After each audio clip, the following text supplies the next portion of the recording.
అంటే చాలా పెద్ద టాస్క్నే మీరు తీసుకున్నారు.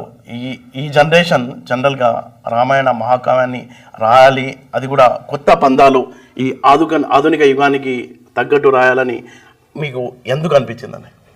ముందుగా మనం గమనిస్తే భారతీయ జీవన విధానాన్ని అనుక్షణం ప్రభావితం చేసిన అనేక అంశాల్లో మన పురాణ ఇతిహాసాలు అనేటువంటివి చాలా ముఖ్యమైనవి.